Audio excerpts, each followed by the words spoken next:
puncak lah. Sunset.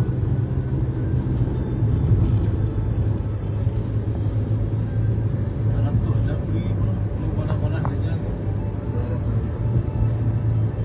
Tak fokus saya nak pada kami nanti. Nak pendek-pendek. Nak lain dia kita pulang malah. Aku rasa flat gila dia. Panas ke diri kau. Balik. What? Si, Ha? tak tahu. Kena tablet. Minum air semangka. Benar kan? Si aku rasa aku panas gila.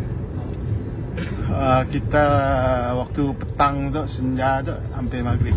Kita masuk kampung apa? Kampung Mekah tu. Apa nak? Dia tak. Tak nama dia. Terlihat. Sungai terlihat. kampung sungai. Untuk dah kita lalu di Sungai Telian tu tanggal lebih ada sih. Nak ya kayu pokok ni ya. Ya.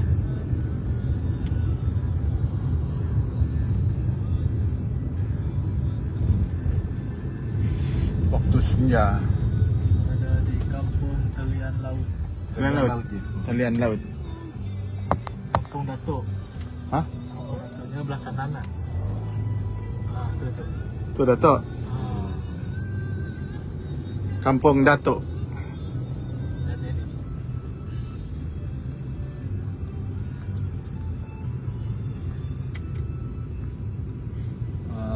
Waktu senja di Kampung Datuk di Mukah. Kenapa guys? Okay. Takut orang follow ini kita siapa laju.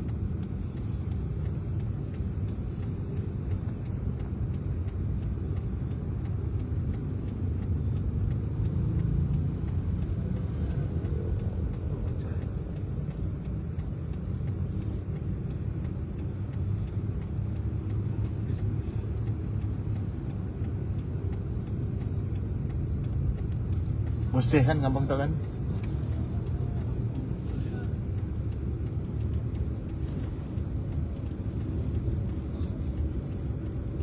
Ni kampung. Tu kampung Datuk kan?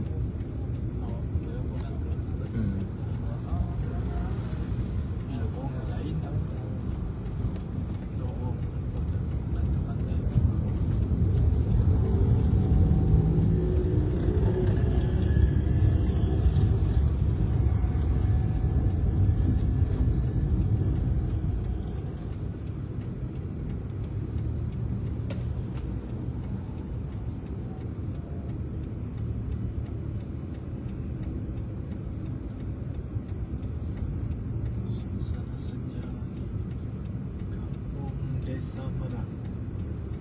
Masuk ke lain dah. MD Darat.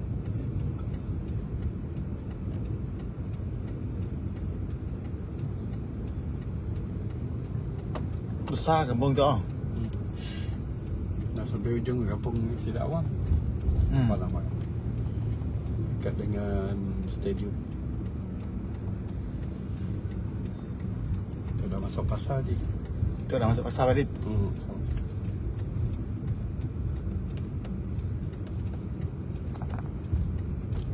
Pulang boleh tak ambil yang kata? Kita dah masuk balik ke ataupun dah keluar?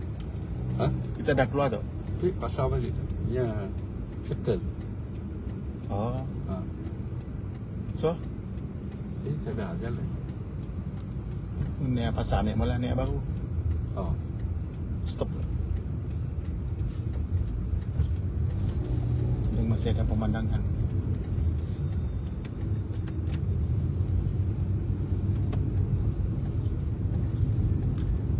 Okey, cukup.